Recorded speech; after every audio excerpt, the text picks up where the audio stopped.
I didn't plan to start keeping notes. It felt childish, like the way people used to write about ghosts in their basements. But I was losing track of what was happening at night. Small gaps opened in my memory, and by morning they were patched over with whatever I wanted to believe. You can't argue with your own handwriting, though. That first week I kept a pen on my nightstand and wrote down whatever I remembered before getting out of bed. The entries were short, shaky, sometimes a few words, sometimes just one. The first word I wrote was wait. I wasn't asleep at the time. That's important. People assume sleep paralysis means you're deep under and hallucinating. Maybe that's true most of the time, but the first thing that happened to me happened while I was lying still, waiting for the half hour to pass before my alarm went off. I felt a push in the center of my chest. It wasn't painful. More like someone set a full grocery bag on me and then stepped away. I lay there and tried to figure out if my breathing changed. It did, a little, but not in a dramatic way. The ceiling looked the same. The room had the same shape it always did. The street outside had the usual Monday sound, a kind of tired traffic. I sat up and it went away. I told myself it was in my head. I wrote wait and underlined it twice. The second thing was a sound. Not the kind you can catch on a recording. It lived inside my ears. A high, steady tone like the one you get after you leave a loud bar and everything else has gone quiet. It appeared when I rolled onto my back. It grew when I held still. And if I swallowed, it didn't change. That annoyed me more than it scared me. I work in a building with old ventilation, and the office has its own tones, its own deep rhythms. As far as I knew, it was all just my body being its usual weird self. I didn't tell anyone. It's a strange thing to bring up in conversation. At lunch, I listened to coworkers argue about whether the new project manager would last, and I nodded when it made sense to nod. My phone sat face down. One message from my sister, an old photo of us with our dad. He's in a lawn chair, smiling, holding up a broken fishing rod like a trophy. My mother is behind the camera. My sister put a heart emoji over Dad's head and wrote, "Remember this day?" I did. He had fallen into the lake right after that. Everyone had laughed, including him. The lake was shallow, the bottom cold and silty, something that gave way when you stepped on it, like wet bread. That night the pressure came back. Again late, again during the gray zone before my alarm. The tone in my ears started up, and the weight settled on my chest. I lay very still and stared at a faint stain in the ceiling paint. It looked like a country on a map, a long hook of land with a bite taken out. My eyes watered. I blinked, and when I tried to reach to rub them, my hand didn't move. This is when the word paralysis makes sense. There's a delay in your mind before you admit it. You think, that's funny. My arm didn't go. You try again. Nothing. You try to move your head. Nothing. The tone in your ears climbs higher, as if it's watching you figure things out and trying to get your attention. You take one deeper breath, because that still works, and it lands heavy and full, and then you wait for the next one, and that one feels like it might not arrive. From somewhere in the building, a door shut. It was so precise I could guess which neighbor it was. Mrs. Costa, down the hall. I heard her lock click and her keys jingling. The smell of old dust and dry heat was thick in the room. Through the window I could see a slice of sky. It had that pre-dawn woolly look. I tried to move my tongue. It was the only part of me that responded, twitching against my teeth like a live wire. I realized my jaw was clamped hard, and a thin line of saliva had leaked to the side and chilled my cheek. My heart was beating fast, but it felt blocked somehow, the way footsteps sound different when you walk on carpet. The weight on my chest didn't increase. It just stayed there, familiar now, like a pet you didn't want. The ceiling stain seemed darker. It took me too long to understand that it wasn't the stain I was seeing. It was something between me and the stain, a shape that didn't belong in the room. I kept trying to blink it away, but blinking didn't change anything. The shape was taller than a person and thinner than a person. Not thin like a stick figure, thin like somebody standing sideways, the way thieves do in old photos when they try to slip out of the frame, but it's too late. It was near the foot of the bed and leaned a bit over the mattress, just enough that I felt air moving near my ankles, or imagined it. This is where people start using big words or old stories. I don't have those. It was a shape. It was not there. And then it was. I could feel it the way you can feel someone looking at you from a car in the next lane. Your skin learns a gaze long before your eyes admit it. If I had been able to move, I would have laughed at how ridiculous it was to lie there like a child afraid of a coat rack. There are always explanations. That's what I kept telling myself. There are always explanations. When my alarm finally went off, the sound knifed through the room and I was up and gasping and half off the bed. The tone in my ears vanished like someone snapping their fingers. The weight lifted. The shape dissolved into nothing, the way steam vanishes from a glass. My mouth ached from clenching. I turned off the alarm and sat on the edge of the bed. My legs shook. I told myself, "You need more sleep. You need to stop reading the news in bed at night. You need to drink less coffee in the afternoon. You need to put your phone in the other room." I made a list, like I was managing a project. At work, I looked up sleep paralysis. I was careful about what I clicked. There's a lot of trash about demons and curses. There are also medical articles, and I read those. They used steady words. They listed causes, disrupted schedules, stress, certain medications, sleeping on your back. They said episodes can be brief. They said they are not dangerous. Some people feel a presence. That line sat there on the screen like it didn't matter. Some people feel a presence. It didn't specify what kind. It didn't say how long the feeling sticks to your skin when you're in the shower, and how afterward you can still smell something like cold air where your pillow was. I changed small things. I made sure to go to bed at the same time.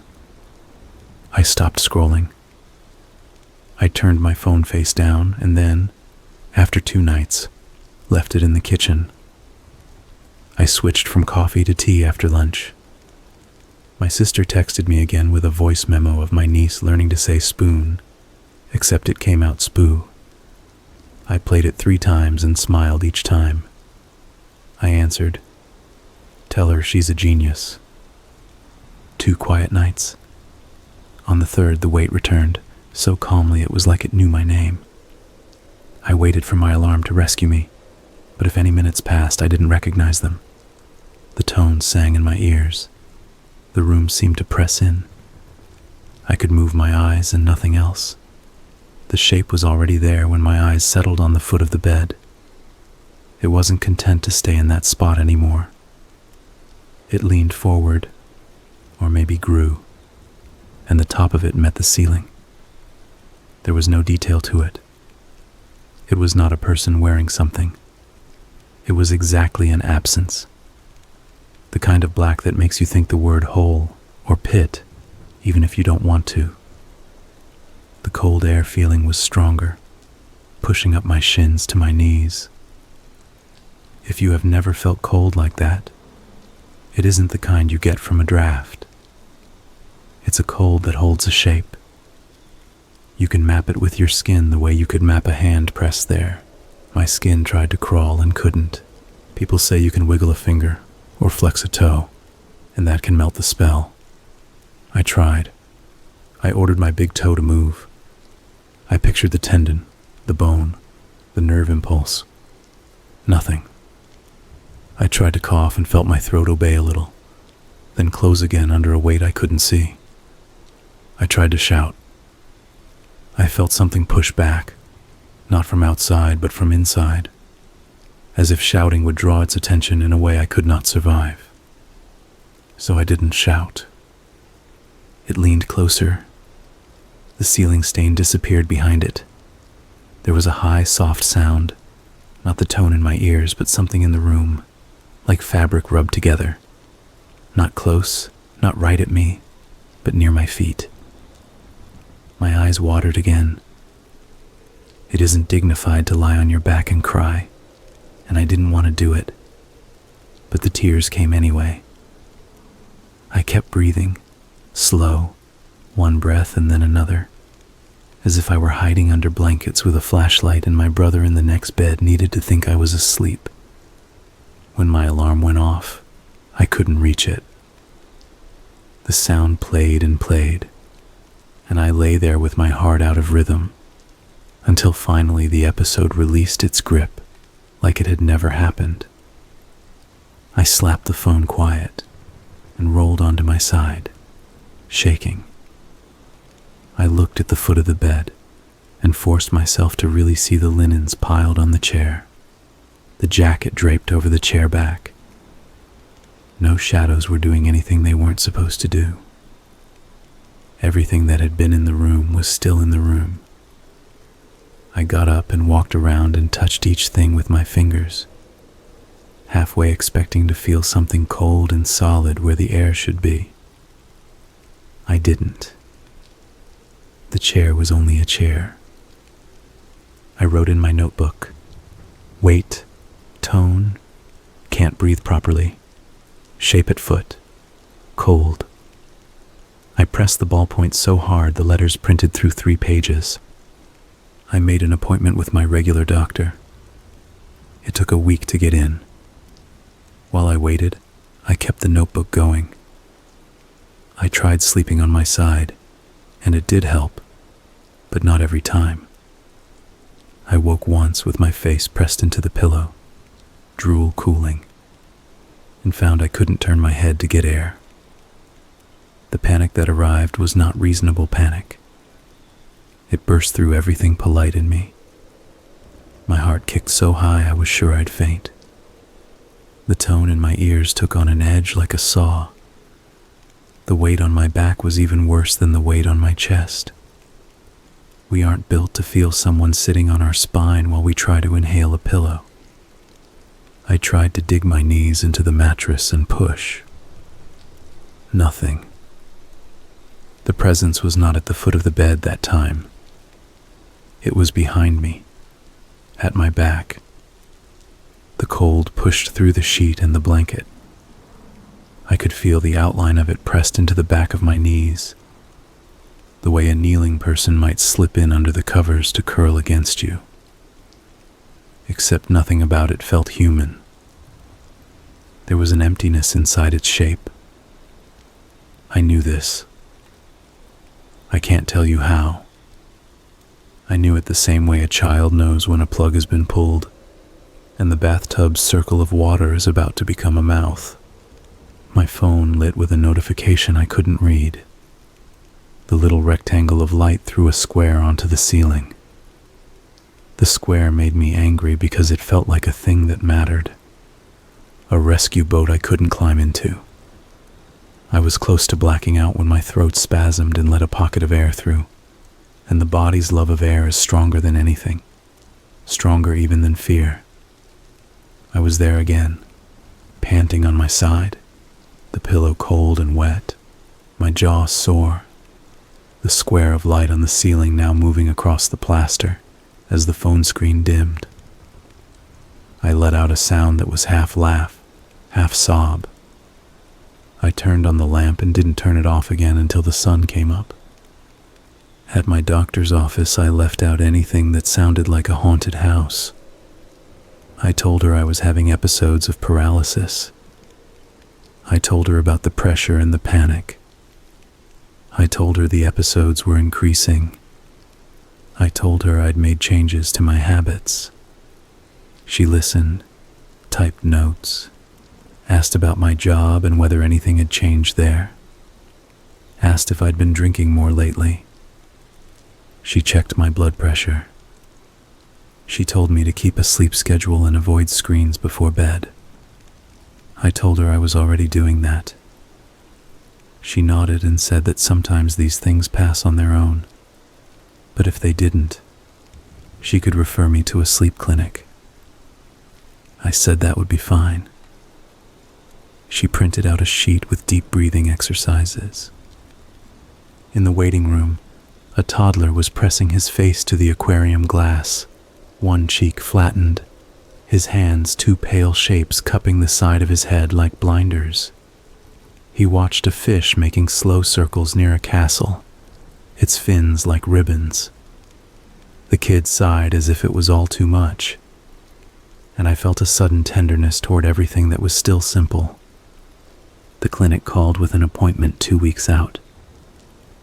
2 weeks is a reasonable wait in the world we live in. 2 weeks is also a long time to go without decent sleep. I started drinking coffee again, against my own rules, because I was useless without it. Each episode made me more jumpy than the last. I started leaving lights on at night, not because I thought darkness caused anything, but so I could see if something was there when I woke. The way you can face a barking dog better in daylight. I kept the notebook near and wrote what I could.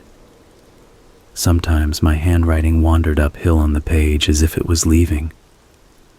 I told my sister I wasn't sleeping well. She offered me her old weighted blanket. I said sure. The package arrived 3 days later, and the blanket felt like a giant bag of rice. It was blue with little stitch squares. The first night I put it on, the pressure in my chest didn't feel like an intruder. It was just weight. I slept 5 hours without interruption, and I woke smiling. I texted her 3 hearts and said she'd saved my life. The next night the effect wore off. The blanket was heavy, but the pressure was heavier. I was in that half place again, the tone in my ears a clean line, the motion of the street outside muffled to almost nothing. The shape didn't come right away. It wasn't patient. It was practical. It waited until I realized I couldn't turn my head, and then it took a step. I didn't hear footsteps. There's no sound to it. But the distance between us changed like air pressure changes when you open a door. It was at the foot of the bed again, and it leaned.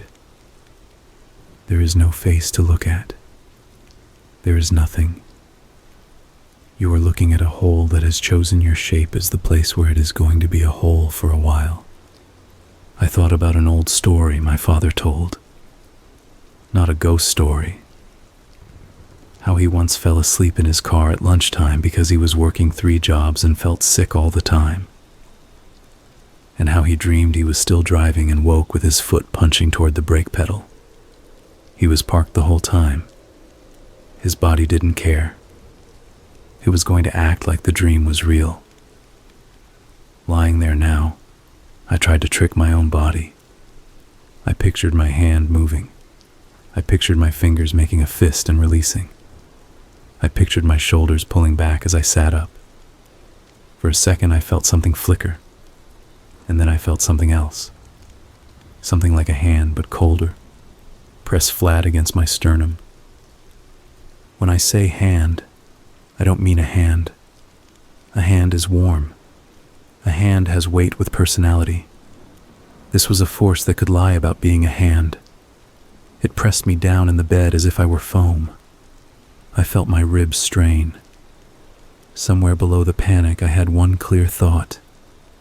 If it decides to press harder, I can't stop it. When the alarm saved me, I recognized the sound I made. I'd heard it from patients waking up from anesthesia while I volunteered at the clinic in college. It was an animal sound, a wordless protest at being hurt without warning. I lay there in the new light of morning, the weighted blanket half on the floor, and tried not to cry again. Crying made me feel like I was agreeing to something. I called the clinic and asked to be put on a cancellation list. The receptionist was kind. She said she would flag my file. I told her thank you and tried to keep my voice steady. That night I dragged a chair into my bedroom and put it facing the bed, the way people do in movies when they plan to stay awake and stand watch. I put a lamp behind it and sat there with a book I didn't read. Around midnight, my head bobbed forward twice. I forced myself up and did push-ups until my arms trembled. I washed my face. I drank water. I told myself to quit being dramatic and go to sleep like a normal person, because sitting up in a chair does not stop anything. Tired is tired. I lay down with the weighted blanket over me, and a second blanket over that because the cold was predictable now. My phone was in the kitchen. The lamp was on. I stared at the ceiling stain and thought about painting over it, and then decided I liked it. It was proof that the ceiling had a life before me. That slowed me down. I inhaled and counted. I exhaled and counted. I did this for a while, not timing it, just doing it. My breathing settled. My heart did the thing hearts do when they are allowed to step back from the cliff. My eyes closed. I woke to the tone in my ears already there, already singing. The lamp was still on. The room was the same. The chair stood at the side of the bed with its back to the wall like a bad student. The weighted blanket was a slab over my legs and chest. The second blanket was tucked in around my shoulders. The cold started at my feet and climbed. I felt it like water rising in a slow elevator, clicking from floor to floor. Ankles, calves, knees. The elevator paused. There was something else too, a smell. People don't talk about smells with these things. It wasn't sulfur or rot or any of the classic notes. It was clean, dry, like paper that has been sealed in plastic for a long time and then opened. It made my tongue want to curl. It was standing in the doorway. I hadn't had that before. The sense of it in a different part of the room, away from the bed. I could not turn my head to look. I only knew. The way you know a friend has walked into a bar because the air shifts and the bartender's voice changes shape around their name. The presence filled the doorway so completely, I was sure the hall light must be blocked. I could feel the light's absence like breath held. I waited for it to come to the bed, but it didn't. It stood there. The cold rose to my hips and eased. The tone in my ears dropped half a step. The pressure on my chest grew by a fingertip. I thought, maybe if it doesn't approach, maybe this is the shape of it now. Maybe I can ride this out, and then the alarm will go, and then I'll be free. The thought felt childish and wise at the same time. The way certain compromises feel when you're afraid. Someone in the building laughed. The laugh echoed through pipes. Then a toilet flushed. The tiny sounds of the world were so crisp that for a second, I thought I was fully awake in the usual way. But then I tried to move a finger and could not.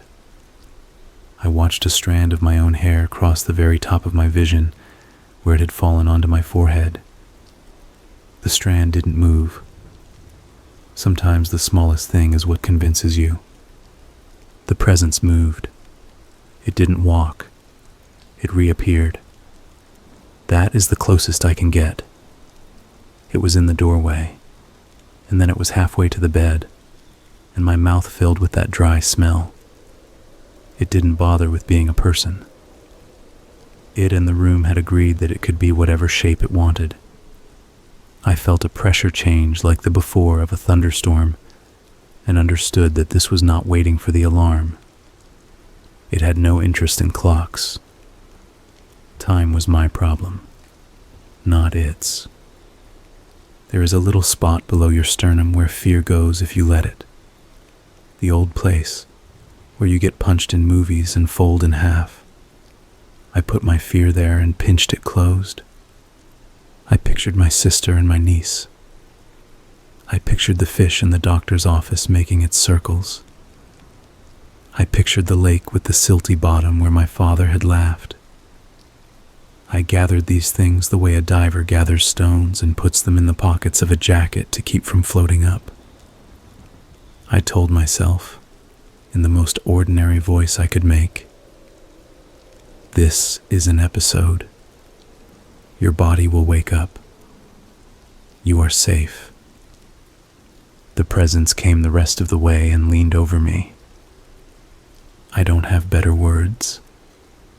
If you want wings and claws and rancid breath, you can get them from somewhere else. This was worse because it knew I knew it, and it didn't have to show off. The weight on my chest became exact, the way a measurement is exact.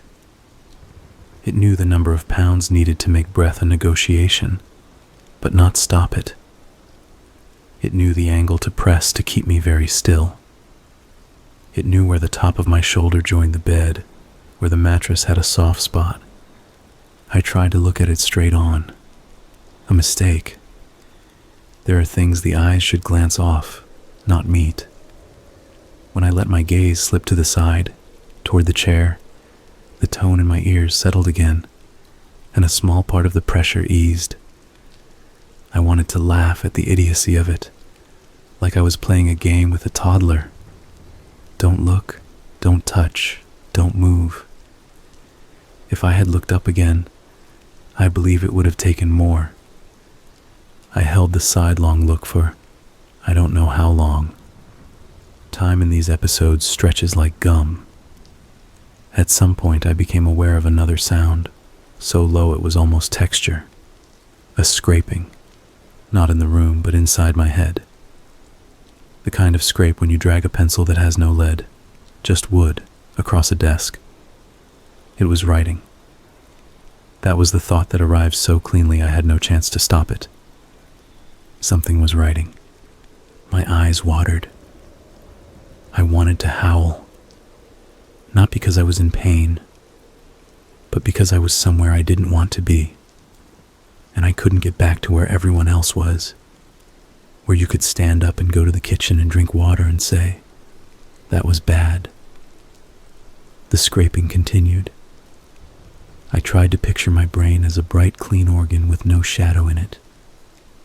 The image felt fake and broke apart. The scrapings didn't stop until the alarm did what it always does, and I woke all at once. Sitting up so fast the room tilted, and the chair looked like it was floating for a second. I didn't go to work that day. I called in and said I had a stomach thing. I did have a stomach thing. Fear does that. I messaged my sister, and this time I said more than not sleeping. I told her about the paralysis. I left out the presence. I said I was fine, and I had an appointment at a clinic soon, and I just needed to push through this rough patch. She sent 3 messages in a row. The first was a string of worried faces. The second was practical advice. Chamomile tea, no screens, open a window. The third was a photo of my niece with her spoon, grinning like she had invented it. I sat in the kitchen and watched sunlight crawl up the cabinet door. At some point I laughed, short and ugly. The laugh surprised me and felt good. I decided to buy a small camera. I told myself I wanted it because if I recorded the room at night, I would have proof of nothing. That would help. I went online and clicked the cheapest model that said it could record in low light. It had an app. The reviews were split between people who wanted to spy on their cats and people who were mad about motion alerts during the day. I wasn't going to use alerts. I wasn't going to watch it live. I wanted the footage in the morning so I could say, "See? No one stood in your doorway." The camera arrived 2 days later. It was smaller than a fist. I set it on the bookshelf across from the bed and angled it toward the doorway and the foot of the bed. If I wanted to be thorough, I would need 2 cameras, but one was enough for my purpose. The lens was a tiny black circle. It blinked twice when I turned it on, and the app on my phone found it and offered to name it. I called it Lamp because naming it Camera felt like daring something to notice it. I tested the feed. It showed me, in grain, sitting on the edge of the bed and making a face at myself. That night I went to bed with the lamp on. The camera's app said it had enough storage to record for 8 hours if I set it to continuous. I did. I placed the phone face down. I breathed. I slept.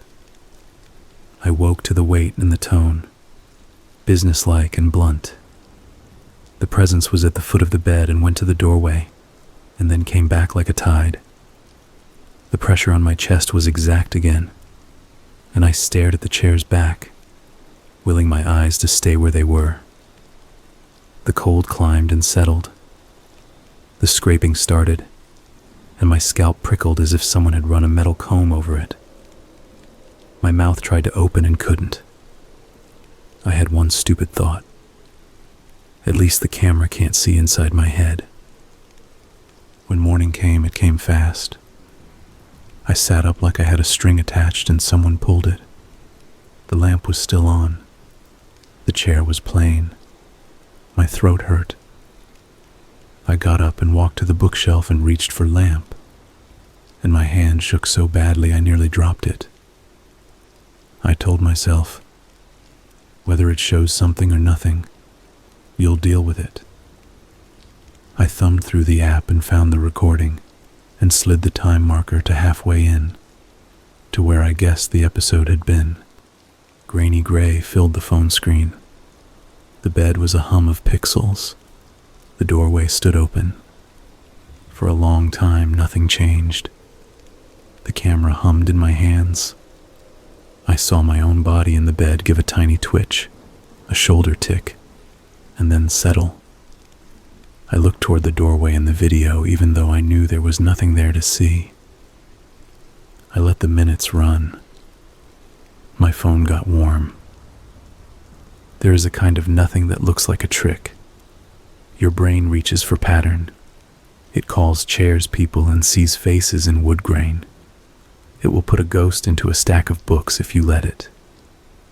I let the recording run until the bar at the bottom told me it was almost over. I didn't see a presence.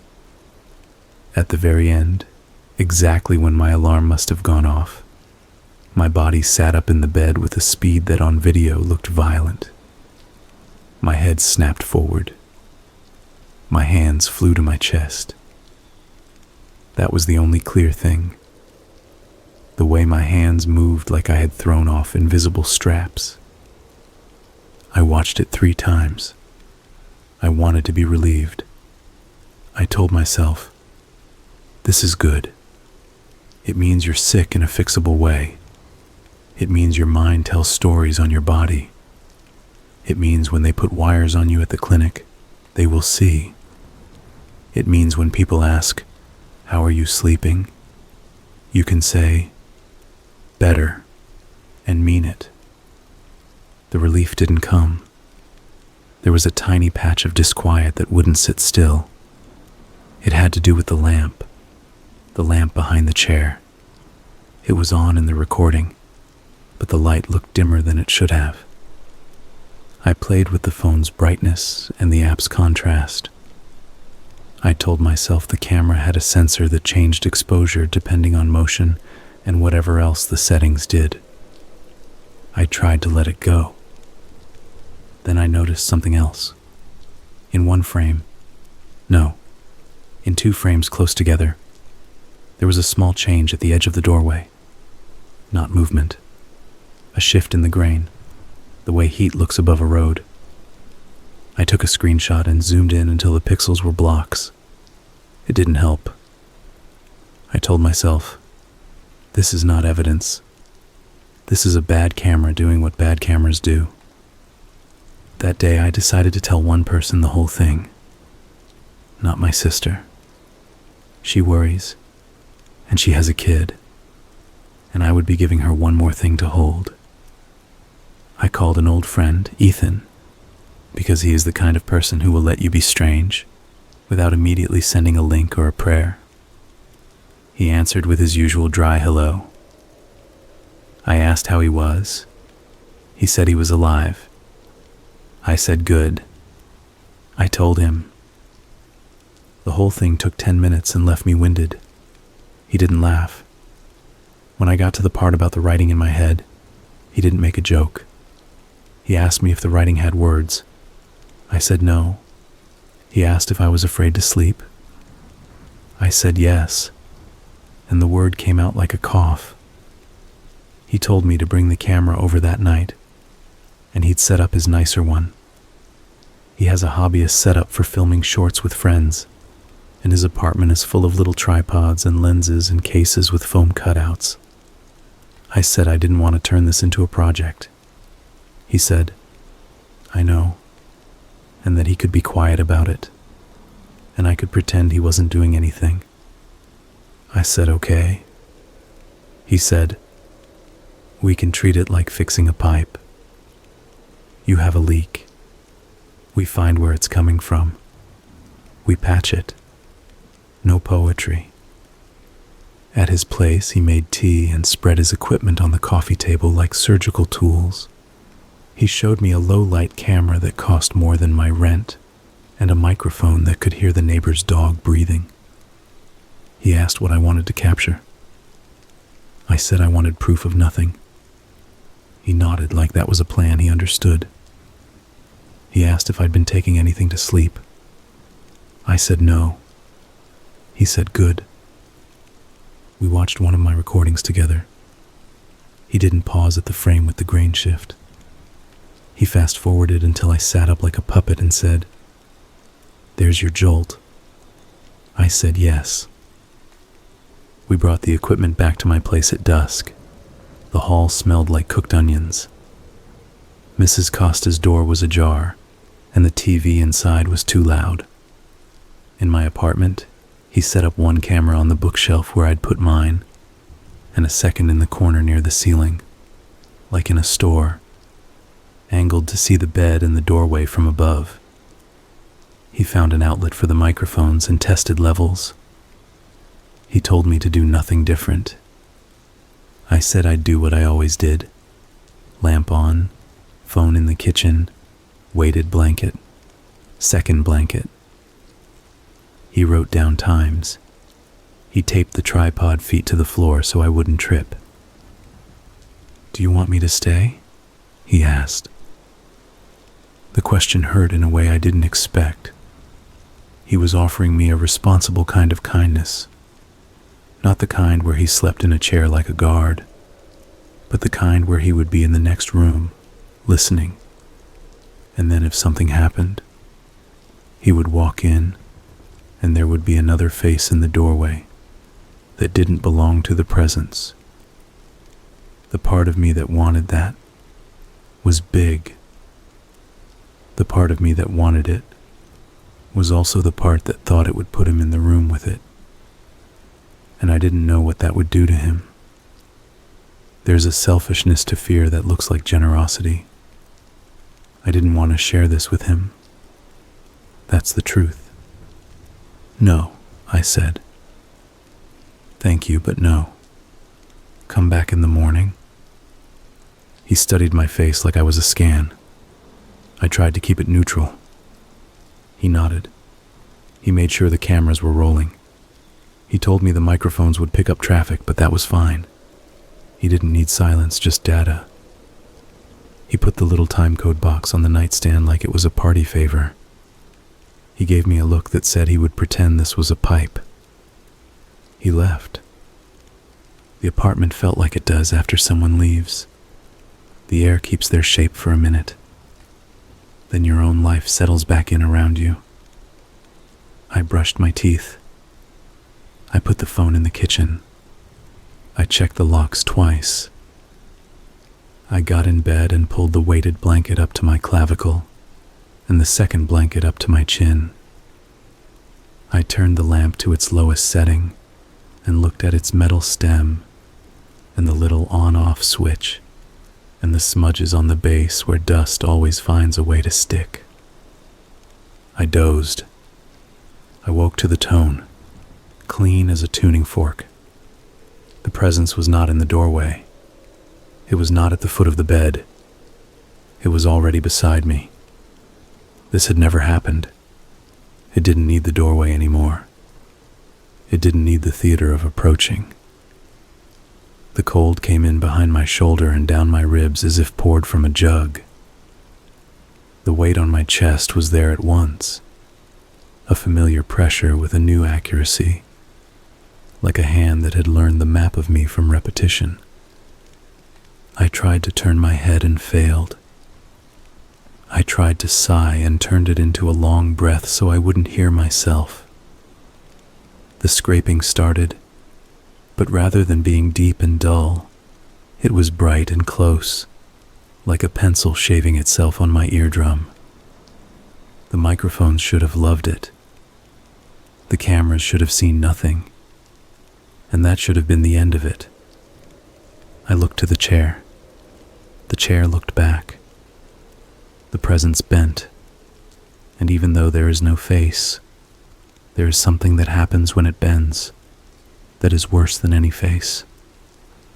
I stared at the edge of the chair's back like it was a cliff I could memorize.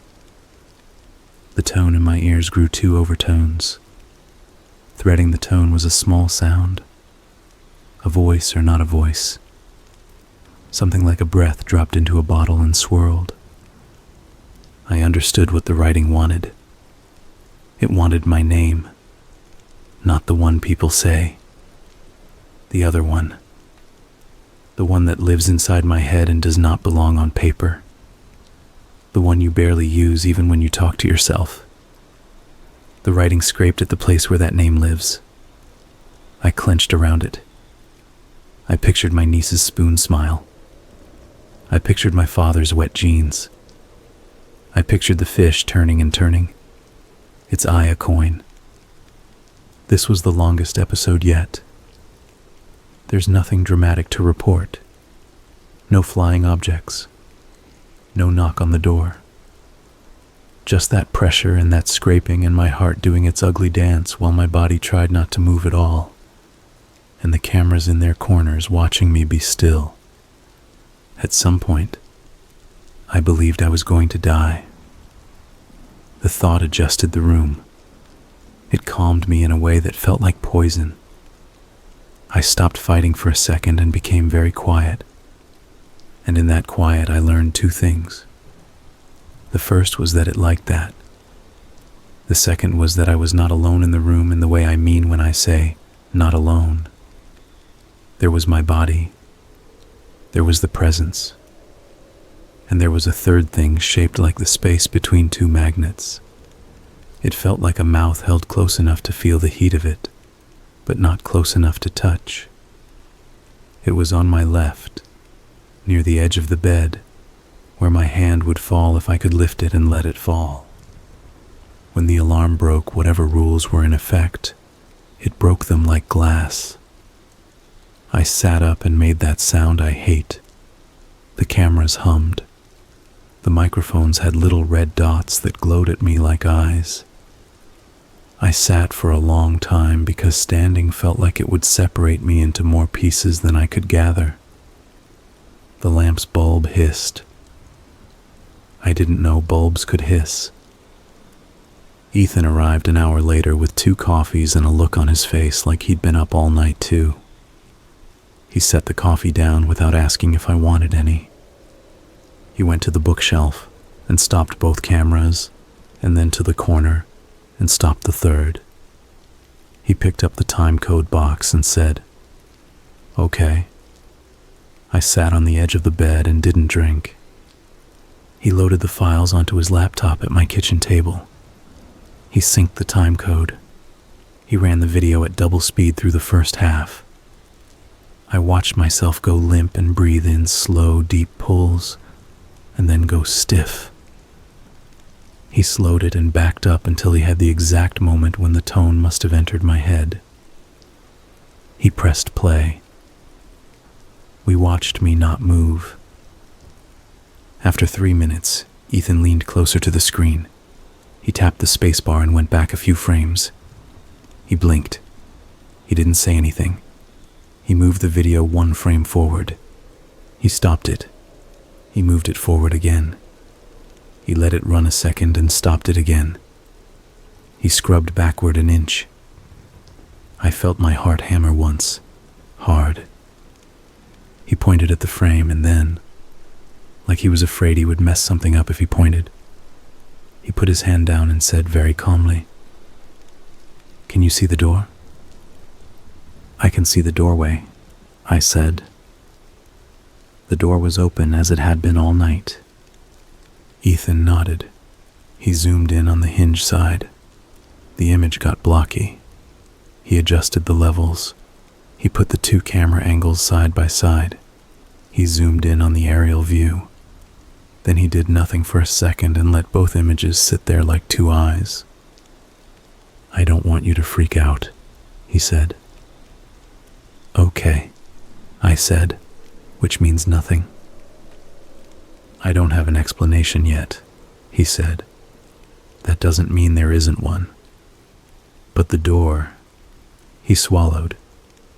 "Watch." He pressed play.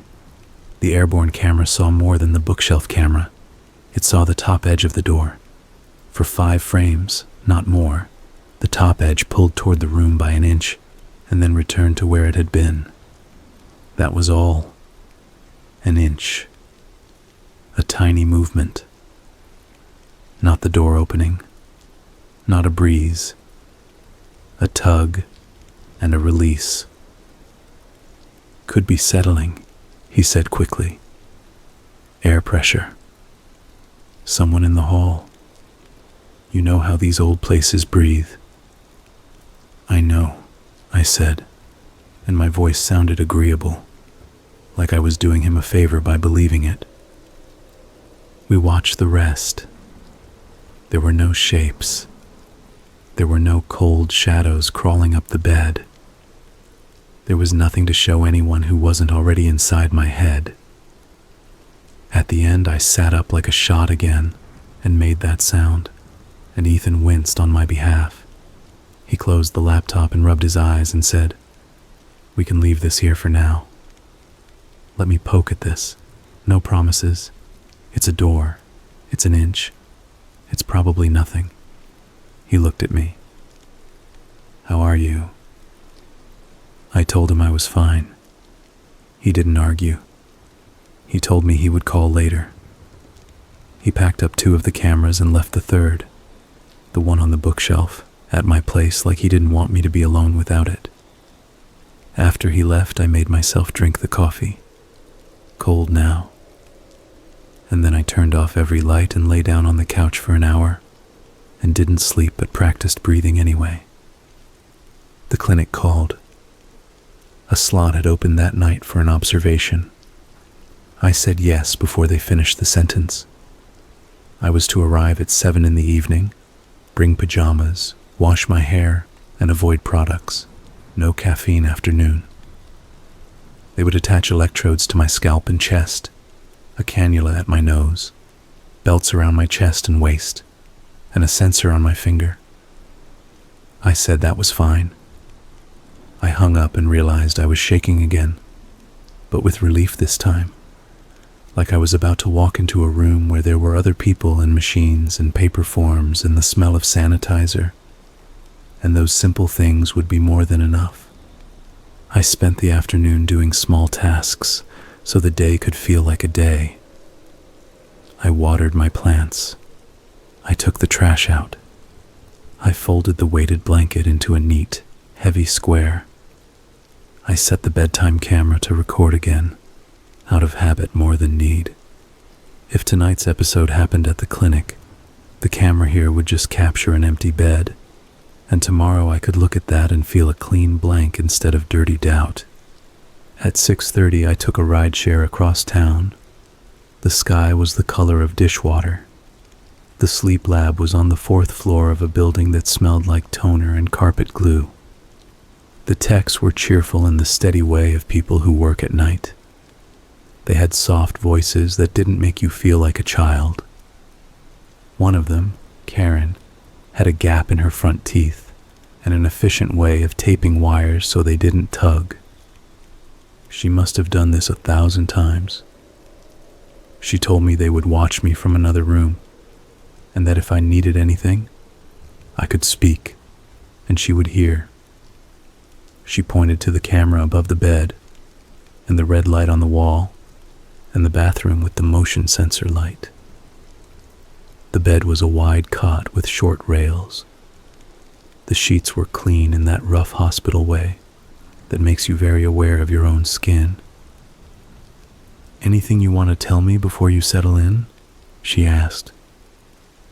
I didn't want to mention the presence. It felt like saying it out loud here would invite it to treat this place like it treated my apartment, and I wanted the lab to be immune. I told her I sometimes experience pressure on my chest and inability to move. I told her about the tone in my ears. She nodded and said that fit the pattern. She asked if I slept on my back.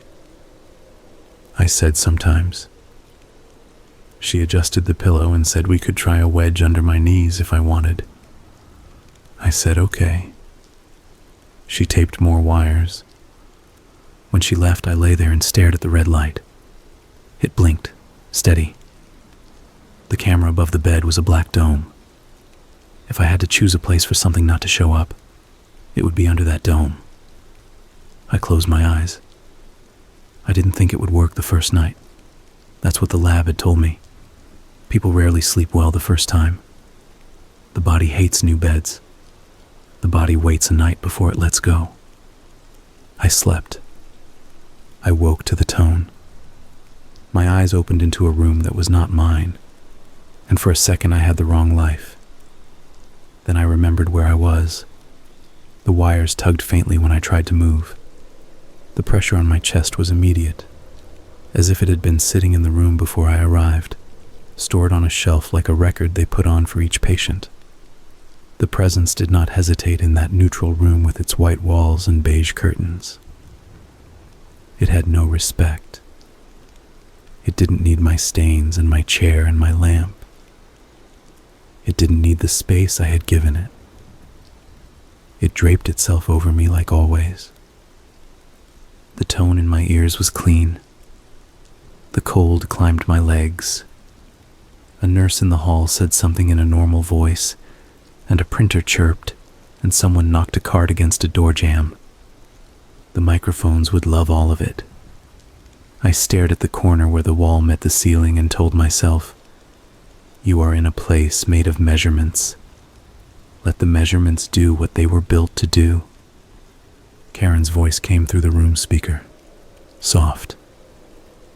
"You're having an episode," she said. "You're okay. I'm here. Try to breathe slowly. You're safe." I wanted to believe her. The presence leaned, taking up the ceiling. The scraping in my head began again, not shy about the other eyes in the room. It wanted the same thing it always wanted. I closed my fist inside my mind around that name. I tried to say Karen's name and could not. Karen told me again to breathe. I tried to obey. Something changed. Not in the room. in the attention in the room. It turned. I felt it leave my chest and move, and where it moved to was not a body. It moved to the camera dome on the ceiling. The adjustment in the air was so slight I thought I had imagined it. But then the red light on the wall flickered and steadied. Karen's voice cut out for a half second, then returned as if she had coughed. "You're doing great," she said. And I didn't know if she was talking to me or to something else in her head. The presence returned to me and pressed down again, harder. I wanted to make a sound that would go down the wires and into Karen's headphones and make her come running. But the thought of anyone walking into that room while it was there made a cold so deep in me I couldn't meet it. I shut my eyes. I waited. When the episode released me, it did it like always, fast and mean, as if it resented the ending. I sat up and the wires tugged everywhere and my skin felt raw under the tape. I tried to drink the little cup of water they'd left by the bed and spilled half of it on my chest. The red light on the wall blinked like nothing had happened. The camera dome was a black tear above me. I lay back down in the wet and waited for a knock. Karen came in 5 minutes later with the same calm face. She asked me how I felt. I said tired. She said that was normal. She said I could go back to sleep. There were still hours left in the night, and they would want as much data as they could get. I nodded and apologized for the water. She said she would change the sheets. She moved like a person moving through her job, and I loved her for that. The presence had to act like the weather, just another thing to make notes about. I slept once more, briefly. No episode. In the morning, another tech unhooked me. Karen said the doctor would analyze the data and call me in a few days. She told me I did well. She told me I was brave in a way that sounded like she didn't mean it as a compliment, just an observation, like saying I was tall. I thanked her. I signed a form. I left. Outside, the street was sharp with morning. People were moving in first-gear cityways, cups in hand, backpacks, earbuds. I felt like a diver coming out of a lake full of silt, and seeing someone spread a blanket on the shore like this was a park. I went home. The apartment smelled like me. I opened the windows and let the late air in. I lay on the couch with a sleeve over my eyes and told myself I had done a necessary thing. The measurements were out there, being measured. At noon, Ethan called. He asked how it went. I told him I didn't know yet. He said he'd bring lunch. He came with sandwiches and the kind of jokes that can sit in the room without getting in anyone's way. We didn't watch last night's footage. We sat and ate and pretended we were just people. He left for a meeting and said to call any time. At 4 p.m, I checked the camera from last night. I don't know why. Habit. Compulsion. The app loaded the recording. The bed was empty. The doorway was open. The lamp was off. The camera showed an empty room the whole night, like a stage after a play. I let it run anyway until nearly the end. And there, in the last few minutes before sunrise, the camera caught something it hadn't before. Something I can describe without adjectives. The blanket on the bed pulled down by 2 inches, smoothed flat along the top third, and then stopped. No one was there. No door opened. No vent clicked on. No cat. No draft. 2 inches, a tug, and a smoothing. I stared at it until the pixels swam. I felt more tired than I had ever felt. I wanted to throw the camera into the trash and walk outside and leave the door unlocked. I wanted to call Karen and ask her what the data said. In numbers, in graphs. I wanted to ask the presence to sit down and list its goals. The clinic called the next morning, earlier than I expected.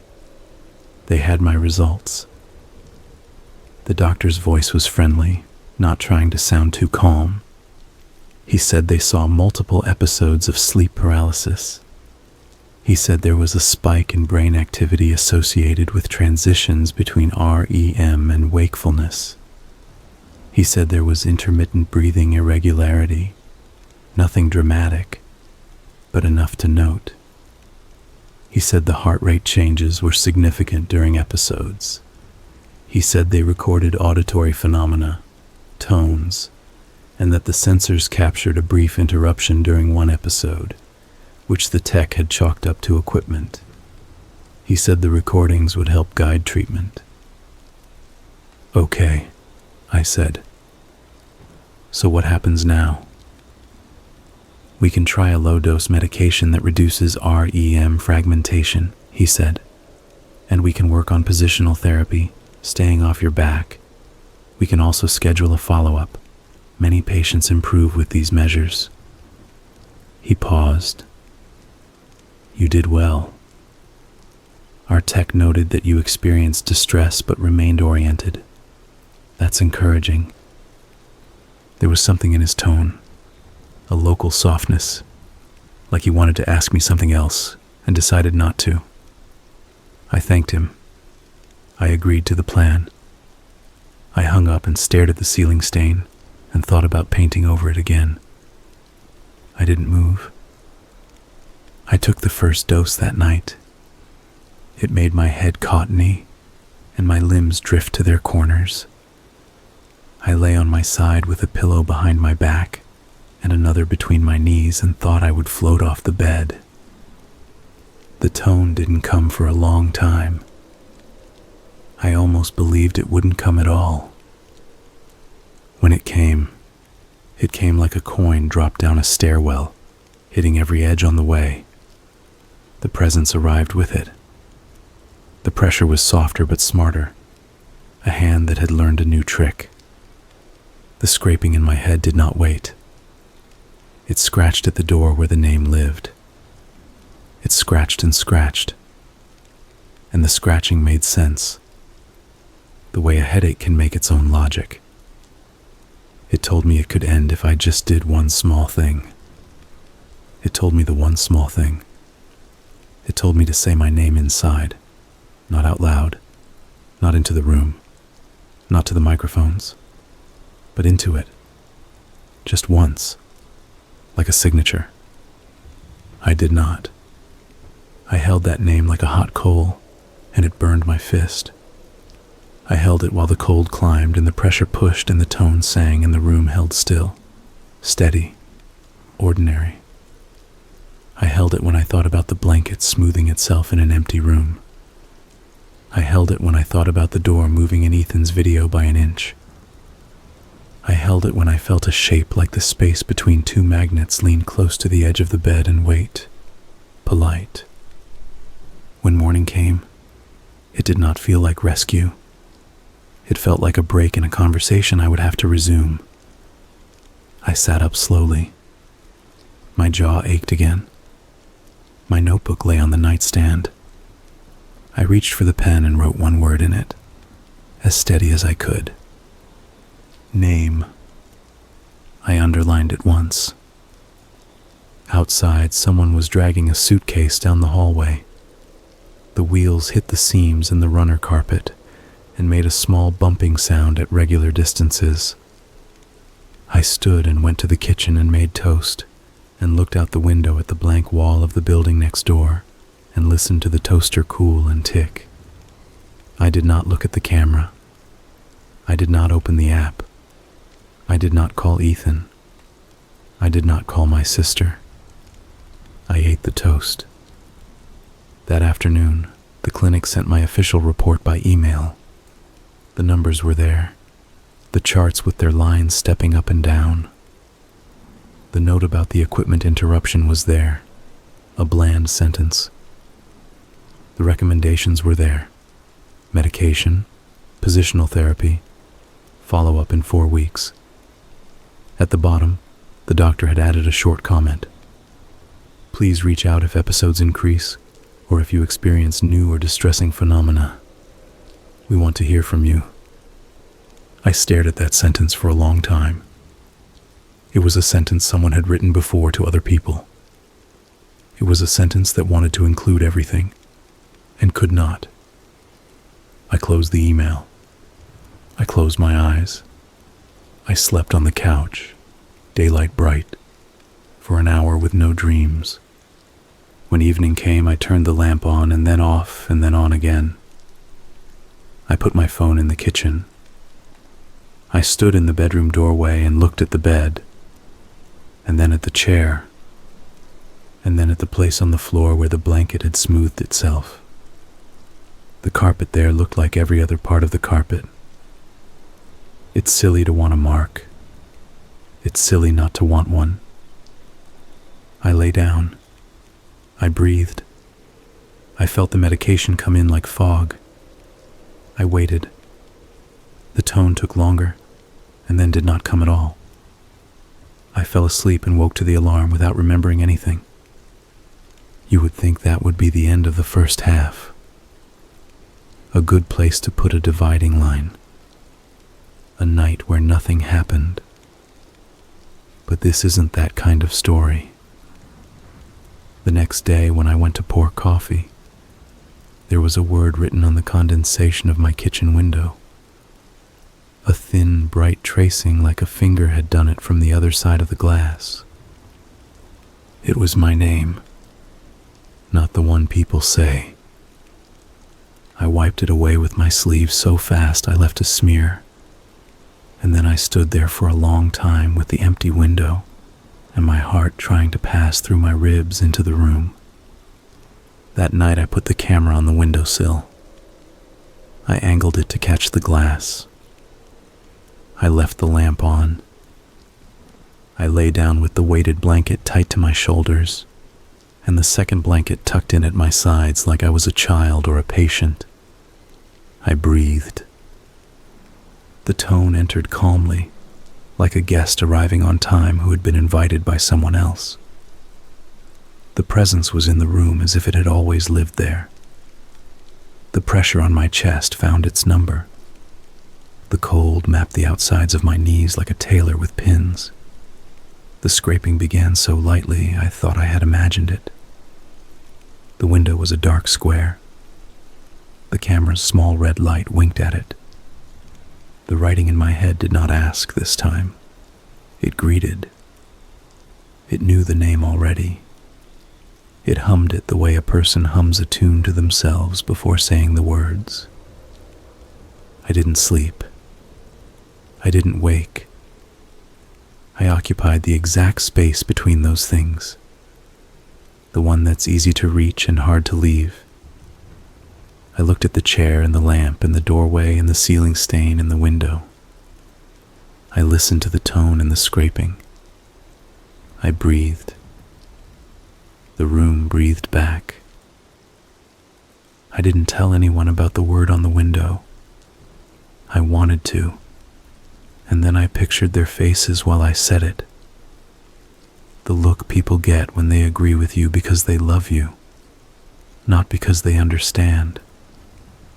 I cleaned the glass. I pulled the blind. I made eggs and stood there eating them from the pan because a plate felt like a promise I couldn't keep. The camera on the sill recorded a quiet square all day. In the evening, the square turned dark, then reflective. My face drifted in it whenever I walked by. I felt like I was visiting someone sick and pretending they were just tired. When I finally checked the recording from the previous night, it showed me in bed, the lamp's circle on the wall, the faint movement of the curtain with the radiator. Nothing wrote itself while the camera watched. The glass was a mirror. When the alarm must have gone, the sheet on the bed jumped once. the way a person would if a doctor tapped their knee with a hammer in a dream. That was all. I reached for reasons. Maybe I had written the word myself in some half-state. Maybe there had been an old writing on the glass from months ago, and the pattern held on microscopically, and the condensation found it. Maybe I had turned into the kind of person who wanted to be haunted and had started helping. None of those thoughts were kind. They were still better than the other ones. I made rules. I wrote them down because writing makes rules real. The first was simple. I would not say the name, not in my head, not to anyone. The second, I would keep the cameras on even when it made me feel weird, even when they showed me doing nothing. The third, if the episodes increased, I would tell the clinic right away and not try to be brave. The fourth, if I saw writing again in places that couldn't hold writing, I would leave the apartment for a night and stay with someone. The fifth, no inviting it in. That phrase sounds childish. I still wrote it. I slept badly but slept. The medication made the edges soft. The pressure came and went. It learned new angles. It learned the shape of my shoulder blades. The cold learned to curve along the back of my knees like a belt. The writing in my head kept steady pressure. It didn't scratch as hard. It didn't have to. It behaved like a person who had already been given your number. A week passed. I went to work. I answered emails and wrote lines of text that didn't matter, and sat in meetings where 2 people cared and 4 pretended. I laughed at a joke about the coffee machine. I went home and watered my plants. I ate soup from a carton and thought about learning to make bread, because that is something people do when they want to prove time is their friend. The word didn't come back on the window. It moved. The first time I saw it again, it was in the fog on my bathroom mirror after a shower. The same thin tracing, the same exact letters, the same feeling in my stomach like a trap door had opened and someone was looking up from under the floor. I wiped it off with the flat of my hand and cleaned the mirror with glass spray until my reflection looked like it belonged in the world again. I messaged Karen at the clinic. I kept it dry. Increase in frequency, new features, visual phenomena. Could we adjust the plan? She wrote back in 15 minutes and said they could try a different medication or a slightly higher dose, and that the doctor could see me the next day if I could come in. I could. I went. The doctor was the same measured person from the phone call, compact and neat, hair clipped close, wedding ring like a thin coin. He asked about side effects. I told him. He listened the way people listen when they are trying to keep you within a framework that keeps both of you steady. He offered the higher dose. He offered a referral to a therapist who worked with sleep and fear. He offered a trial of sleeping in a different place, since sometimes a change of setting broke patterns. He didn't say hotel. He didn't say friend's couch. He said different place. He let me fill the blank with whatever I wanted. I said yes to the therapist. I said I would try the higher dose for a week and report back. I said I would sleep at my sister's one night, if she could handle it. I didn't tell him why I hesitated. It wasn't that I didn't want to disrupt her family's evening with my weirdness. It was that I didn't want the thing to walk around her house like someone taking off their coat. I didn't want to risk her or my niece, who had discovered forks and would now only eat with 2, stabbing the air with one while scooping with the other, like a small conductor. I told my sister I wanted to visit. I told her the truth about not sleeping great, but left the name out. I said, "I'll bring dinner." She said, "You don't have to." I said, "I want to." I got a roast chicken and green beans and a loaf of bread I didn't bake. My niece greeted me with a fork in each fist, and then set them down carefully, like weapons at a border, and climbed onto my lap. I kissed her hair. It smelled like the cheap shampoo all kids smell like when they're clean, and the day hasn't touched them again yet. I slept in their spare room, which was really a room for boxes and a half-assembled treadmill. My sister gave me a stack of blankets and a pillow that still smelled like her old laundry detergent. I lay there listening to their house make its little house noises. The medication wrote its fog. I fell. The tone arrived but faint. The presence arrived but delayed, like someone missing a train and shrugging. It leaned over me in the new room, a little surprised at the shape of it. The cold felt different. Maybe the carpet made it. Maybe the bed was softer, and that softened everything. The writing in my head was patient in a way that made me afraid of patience. It didn't push. It waited. I looked at the doorway with its shut door, the brass knob polished by 100 bored hands. I listened to the house.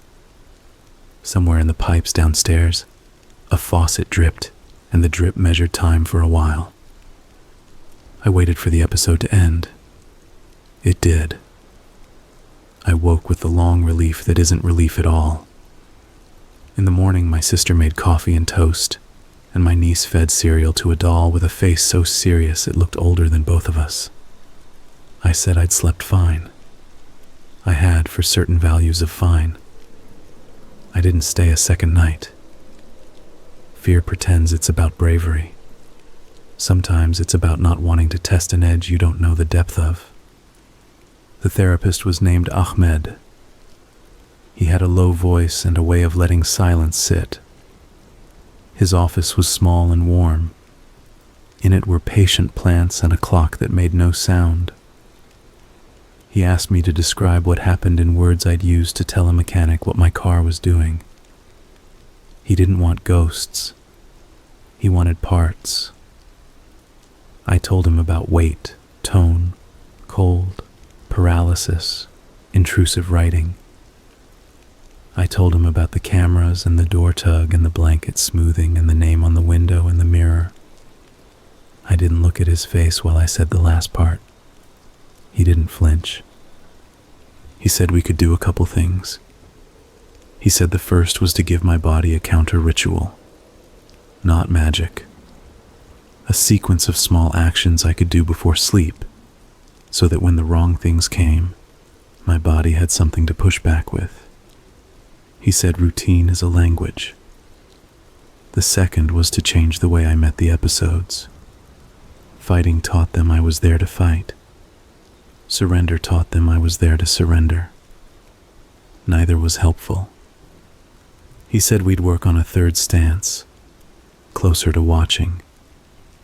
He taught me a breathing pattern with a count that felt like climbing a fence and stepping down the other side. He taught me a muscle sequence, starting with toes and ending with the jaw. A slow walk through my body that said, here is mine, and here, and here. He asked me to say what I feared the most in one sentence. Not a list. One sentence. I said, I am afraid I will give it my name, and then it will not need my body at all. He wrote that down.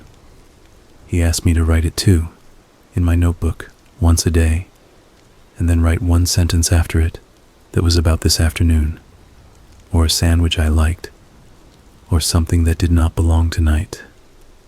Not to cancel it. To put it next to something ordinary so it couldn't take all the space. The first night after that, I did the sequence. It felt silly and good. I breathed how he told me to breathe, and moved my toes the way he told me to move them, and walked through my muscles like you walk through an apartment you already live in. I didn't say the name. That part wasn't in the sequence. It never would be. The presence came but slower. The tone made its line. The pressure was less like a shove and more like a threat of a shove. The writing didn't scratch. It wrote as if on a board where I couldn't see the chalk, but I could feel the chalk in my teeth. When the scraping started, I did what we practiced. I breathed in with the first number. I held with the second. I breathed out the length of the third. I told it, in the way that you tell a storm, I see you. It didn't like that at first. It pushed harder. I didn't push back. I didn't give in. I stayed there and breathed and kept my eyes soft and looked at the edge of the chair, the corner of the lamp, the seam in the wall where the painter missed a line. I tried to be as boring as drywall. The episode ended with a feeling like a disappointed parent leaving a school play at intermission. The next night, nothing at all. I woke to the alarm and had a headache, but not the other thing. I spent the morning convinced I had found a lever. I walked to work. I noticed how the light on the sidewalks fell. I said good morning to the same person I always pass, who never says it back. I could have been any normal person in any normal city with a list of errands. It felt illegal. I loved it. I got cocky. It's human to do that. I didn't do the sequence the next night. I was tired and annoyed with the idea of routines and how they turn you into a person with a hobby called survival. I brushed my teeth and got in bed and scrolled my phone in the way that tells your body you're not going to sleep for a while. And then I put the phone face down and let myself fall. The tone arrived fast, and the presence didn't bother with a soft approach. It came in hard. It pressed me into the mattress like I had declared myself available. The writing in my head jumped 2 steps ahead and started at a volume I felt in my teeth. It wasn't asking. It was practicing. My name sounded right the way a note sounds right when someone finally learns how to play it. I made a mistake. I tried to shout inside my head, not words, just force. It fed on that like a dog on spilled food. The pressure increased by a notch. My breath went thin. The cameras saw nothing. They recorded a person lying flat under a blanket, a lamp throwing a circle, a doorway that does what doorways do. The microphones recorded my breathing go from medium to shallow, and the radiator kick off, and a car run a light 3 streets away, and my throat make a sound. I don't want to describe because once you say a sound out loud, it can come back to you easier. I got through it. You can get through worse than you think, and then you have to live with the fact that you can. I woke with my jaw sore and my tongue bit. I lay there looking at the ceiling stain for a long time. I got up and did the sequence in the morning in the kitchen in the bright. My hands shook. I looked up therapists with smarter techniques and bought a book about night terrors that I didn't open and installed a different camera app because the old one had a new price plan and I didn't want to give it any money. These were normal tasks. They are also how people like me build walls. That afternoon, my sister called. She asked if I could watch my niece the next day for 3 hours because her sitter had canceled. I said yes before thinking, and felt the yes light me up in a way the rest of my day couldn't. I went over at noon. I drew a cat that was obviously not a cat and got loudly corrected. I poured juice. I found a sticker embedded in the carpet and had to pick it off with a butter knife. I forgot to be afraid for 20 minutes at a time, which is a miracle you don't get if you're looking for miracles. During her nap, I sat on the floor next to her bed and watched her sleep, because that's what we do to break our own hearts. Kids sleep like they're not trying. Halfway through, she twitched and made a soft sound and pushed one hand out palm up, like she was giving a coin to someone. I put my hand under hers and let it rest there. She kept sleeping. I kept breathing. When she woke, she counted my fingers and laughed when she got the number wrong, and then laughed again when she got it right. When my sister came home, I said it had been good. It had. I went home and did the sequence early. I ate dinner early. I put my phone in the kitchen and didn't bring it back. I got in bed and told the room, out loud, like an idiot, I'm not doing this tonight. The tone arrived anyway. The presence arrived anyway. The writing in my head wrote anyway. Instead of scratching, it traced. It found a rhythm. It found a way to say the name without saying it, like leaving gaps that you fill in without wanting to. I did the breathing until my face felt cool, and my hands stopped their little jumps. I kept my eyes soft. I told it, inside, I hear you. I'm not answering. Something changed that wasn't mine. There was a second presence, not like it, and not like me. I had felt it before, that space between two magnets, that warm edge where a mouth might be that wasn't a mouth. It came in from the left and stood at the side of the bed where my hand would fall if I could lift it and let it fall. It didn't press. It waited. I think about this part a lot, and I don't have a better way to say it. I don't know what that second thing was. If I say it was comfort, that turns this into the kind of story I don't believe in. If I say it was me, future or past, that lets me off a hook. If I say it was a trick, I'm back to claws and smoke. Here is what I know. The first presence leaned harder when the second one stood there. It did not want to share the room. The scraping in my head got rough, like someone hurrying a key into the wrong lock. The tone in my ears climbed. My body decided to sweat. A thought arrived that I couldn't push out. It was simple. It was this. If I move one finger, the second presence will know what to do with that movement, and the first one won't. The thought was clean the way a fresh shirt is clean. It made its own kind of air. I picked a finger, not the big toe, not a whole fist, the ring finger on my left hand.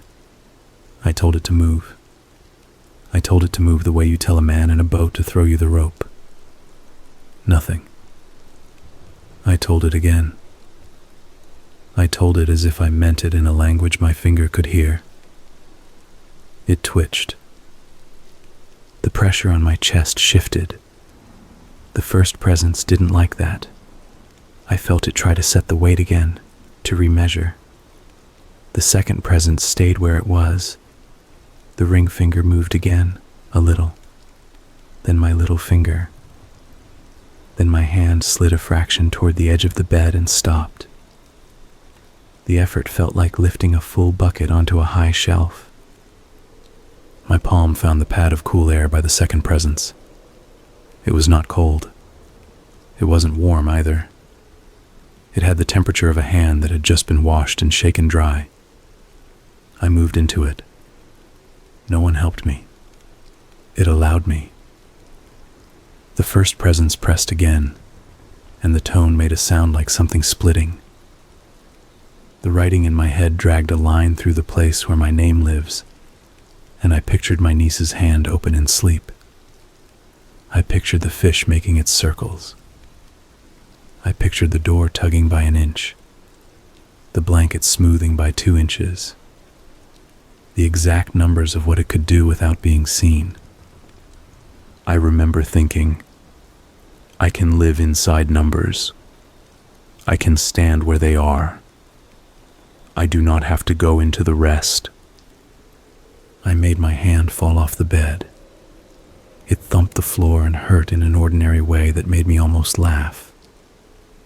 The second presence stayed.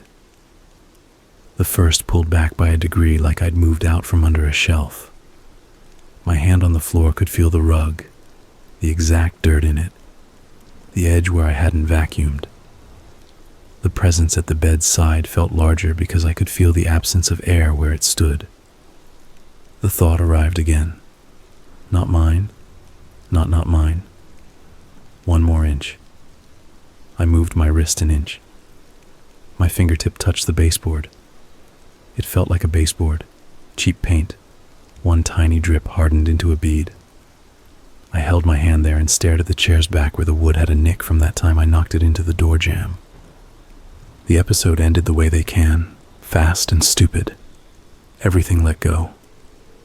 My chest was mine. My throat opened. I sat up and made the sound I hate, softer this time, like I was embarrassed to bother anyone. The lamp hummed. The room was a room. The camera blinked the way cameras blink. I lifted my hand back onto the bed and looked at the place on the floor where I had touched the baseboard and thought, that is a line. I can find that line again. It exists outside my head. The next day, I bought painter's tape and stuck a small piece on the baseboard exactly where my fingertip had touched. Blue on white. I cut it square. I pressed it flat. It was the ugliest, best flag I have ever planted. I didn't tell anyone. I didn't even write it in the notebook. I kept it for me. I kept doing the sequence. I stayed with the medication. I went to Ahmed's office and told him about the second presence. And he didn't write that down. And he didn't ask me to name it. He asked what my body learned.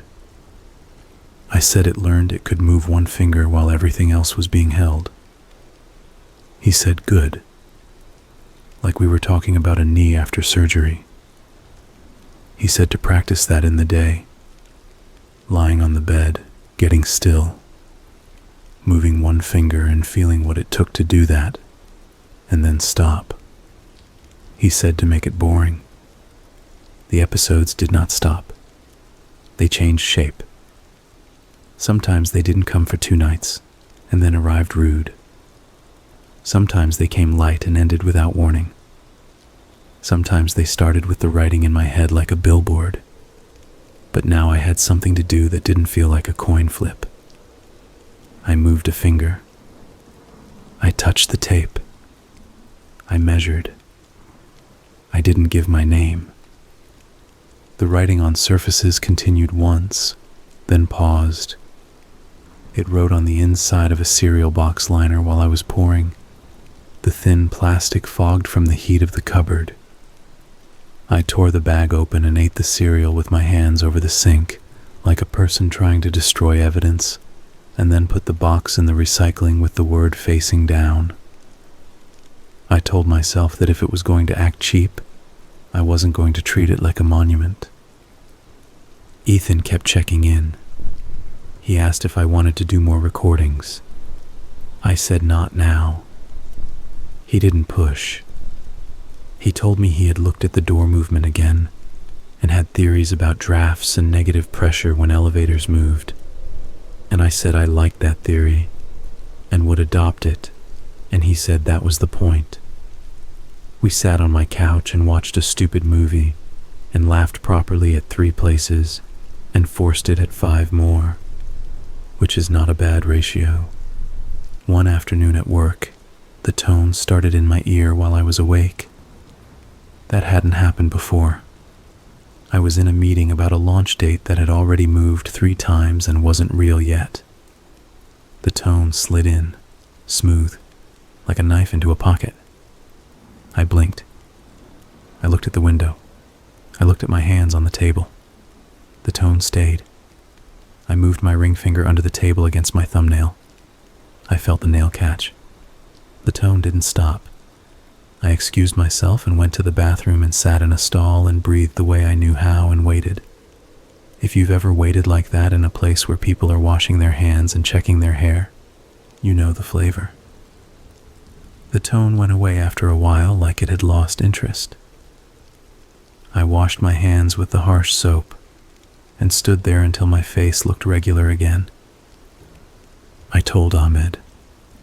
He said the system was learning how to be noisy in the day because I had started closing the night doors.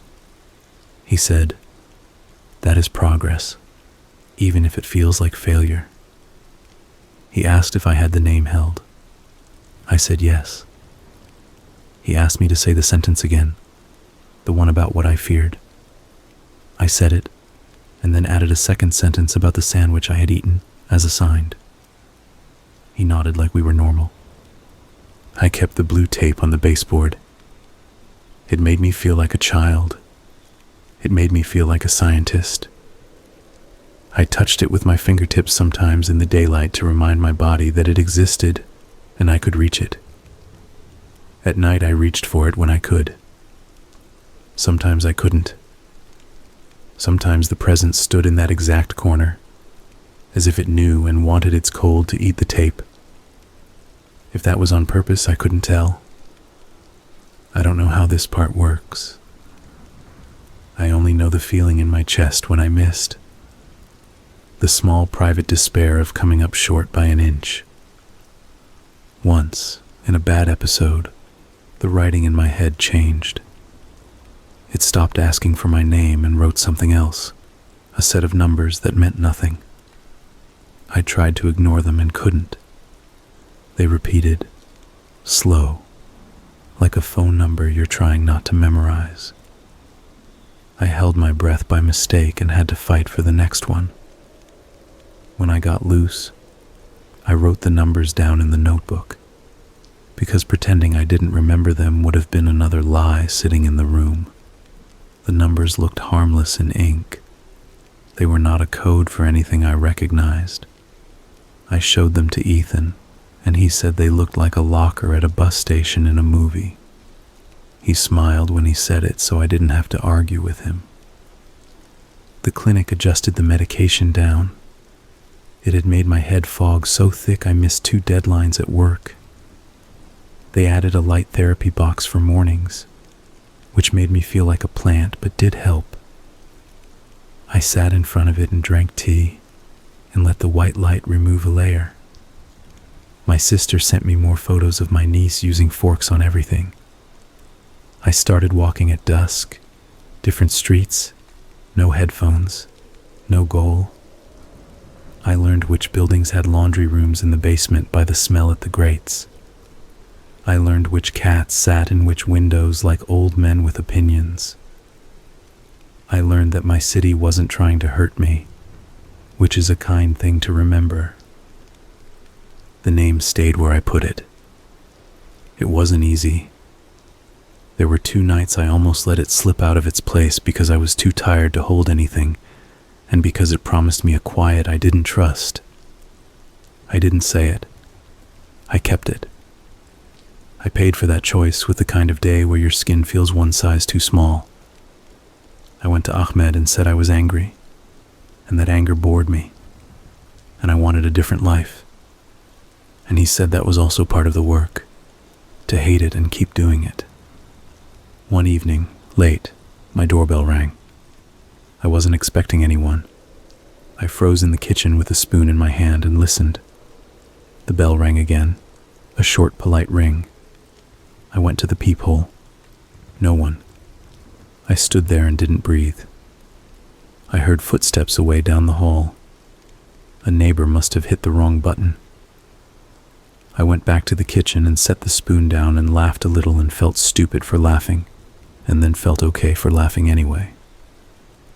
I tell you this part because it was nothing, and nothing is important. It taught me that not everything that rings is for me.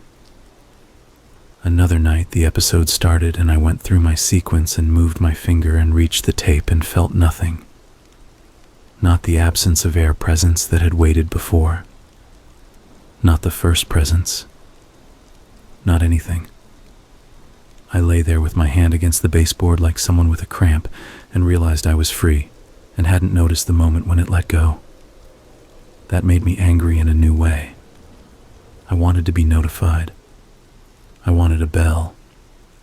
I sat up and laughed out loud at myself, and then lay down again and slept a piece of ordinary sleep the size of a chair. After that, I lost track of nights. Time got normal with pockets.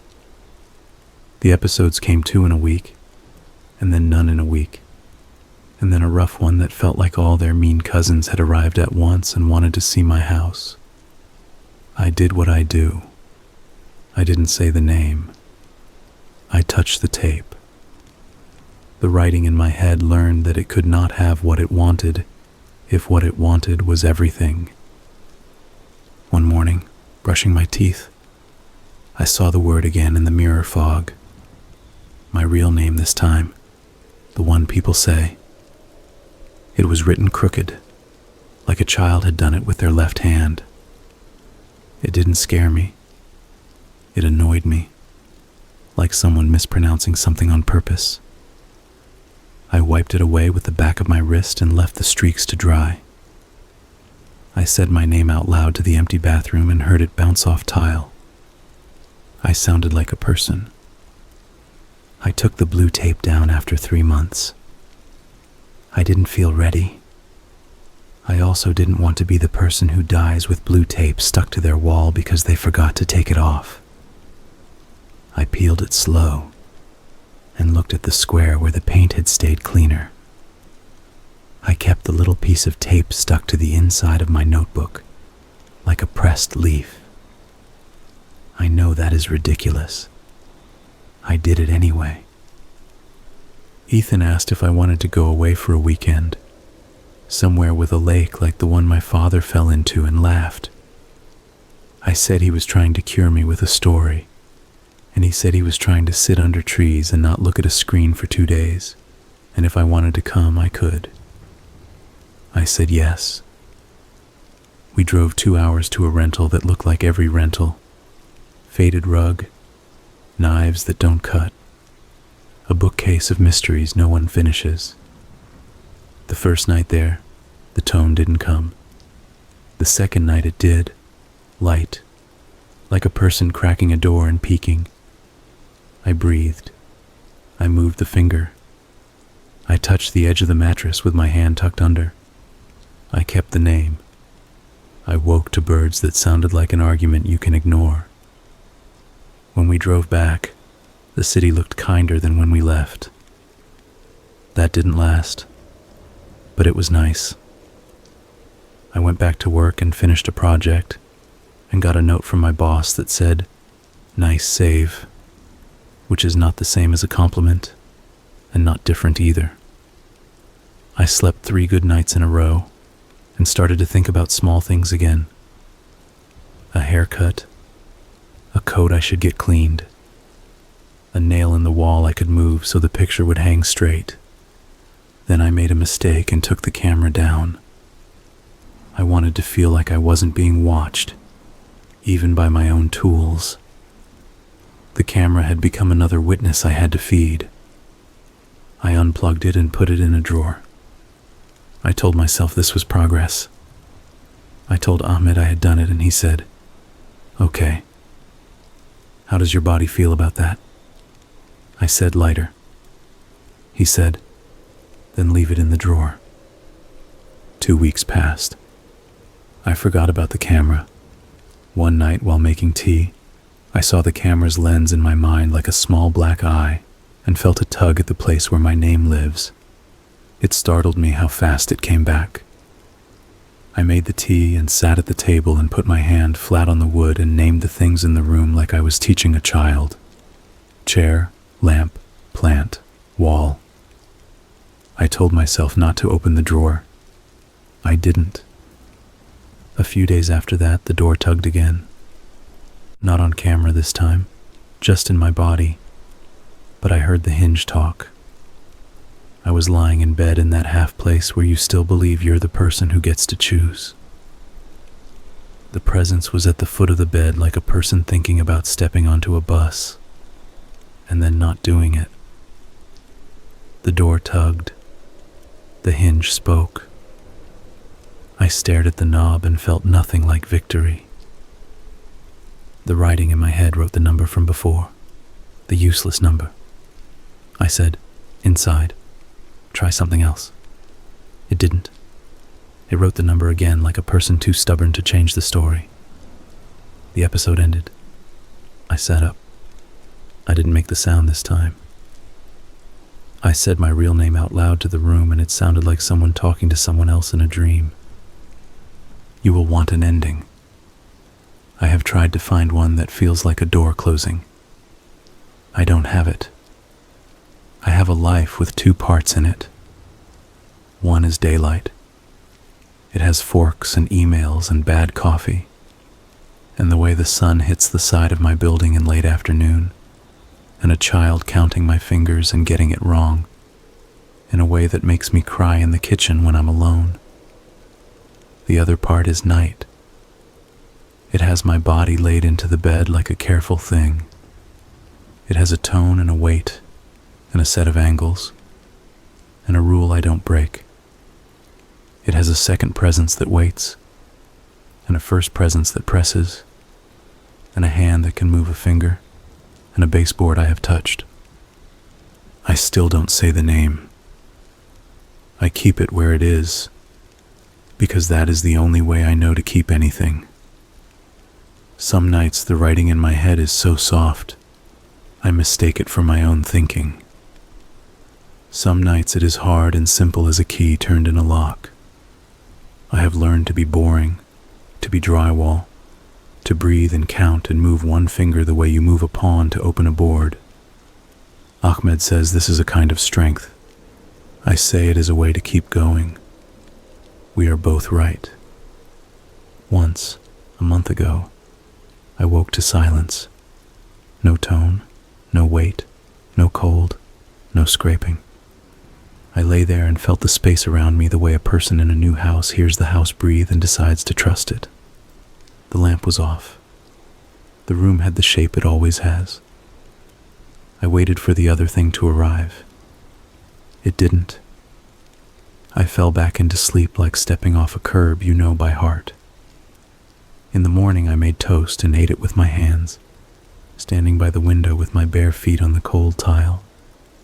And for 10 minutes I believed that I had been mistaken about everything, that it had been a season with a beginning and an end. Then my phone buzzed with a message from my sister that just said, "Spoo," a joke from before. And for a second I thought the word had come from somewhere else. I held the phone and laughed at myself, and sat down and cried for one long minute, and then stopped. I haven't put the camera back. I haven't needed to. The door tugs sometimes and I tell it the elevator is moving. The blanket smooths itself sometimes and I tell it the house is settling its small debts. The mirror fog writes my actual name twice a month, and I wipe it away the way you wipe toothpaste off the glass and think about nothing. The other name, the one that belongs to me inside, the one I don't say, stays where I put it. I don't know what would happen if I said it. Maybe nothing. Maybe I would laugh at my own drama and go make tea. Maybe I would fall into a hole I've been circling for a year, and a voice would hum in my skull like a new appliance turned on for the first time and never turned off again. I don't plan to find out. Sometimes late, I sit in the living room with the lamp low and the window cracked for air, and think about the lake with the silt floor. I think about my father laughing with his jeans dark to the thigh. I think about the fish circling its plastic castle. I think about the blue tape square, and the way my finger felt when it clicked that edge of the baseboard. I think about Karen's steady voice through a speaker, and Ahmed's silence, and Ethan's door theory, and my sister's forks, and my niece's hand open in sleep. I lay these things out in my head like tools on a towel. Here is what I have. Here is what I know how to use. If the presence comes while I'm awake, I feel the room shift, and I go to bed on purpose, like meeting a deadline, like finishing a chore you hate. I lie down. I breathe. I count. I move a finger. I don't say the name.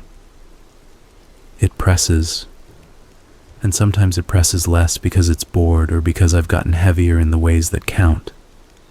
Sometimes it presses more because that is what it is meant to do, and I was wrong about the weight I thought I could carry. Those nights are long. In the morning, I drink tea and sit in front of a bright square and send emails and check small boxes on small lists and try not to build idols out of ordinary days. Once in a while, I sleep through until the alarm moves me like a hand on a shoulder, and I sit up and don't make the sound, and the first thing I feel is the deep kindness of nothing on my chest. If you're waiting for me to tell you I beat it, I can't. If you're waiting for me to tell you it got what it wanted, I can't tell you that either. I can tell you that a person can be a place, and a place can be taught how to be itself, and that names are not toys. I can tell you that numbers can be a house you live inside when other houses are loud. I can tell you that hands remember lines on baseboards. I can tell you that you can love a city and also be scared in it at 3 p.m. for no reason you can explain. I can tell you this, the truest thing. Some nights I wake up and the room is neutral. No tone, no cold, no pressure, no writing. The window is a square, and the chair is a chair, and the lamp is a piece of metal with a switch. In that space, I lie very still and don't move at all and don't try to move at all. I don't even breathe any way except the way I would if I'd never met any of this. I wait. And in the waiting, nothing happens. Nothing at all. That nothing is the best sound I know. I listen to it as if it's someone I love telling me a story. And then I let it end, and I turn on my side, and I go back under like a diver who knows how long they can hold their breath and doesn't want to prove anything to anyone. On certain mornings, my niece calls me on a screen and says my real name like it's a song. She asks me if I want to see her forks. I say I do. She holds them up like awards. She counts them and gets it wrong with joy. I clap. I tell her she is a genius. I mean it. I hang up and write 1 sentence in my notebook about fear, and 1 sentence about the toast I ate. And then I get dressed and go out into the day, where the world is busy not noticing me. And I like it that way. At night I do the sequence. I breathe and count. I move the finger. I keep the name. I leave the camera in the drawer. I sleep as if sleep is work I get paid for, which in a way, it is. If something comes, it comes. If it doesn't, it doesn't. Either way, in the morning, I make the bed. I smooth the blanket 2 inches, not because it needs it, but because I do. I run my palm over it, flat, and press out the air. I stand at the foot of the bed and look at what I've done and decide it's enough for now. Then I go make tea.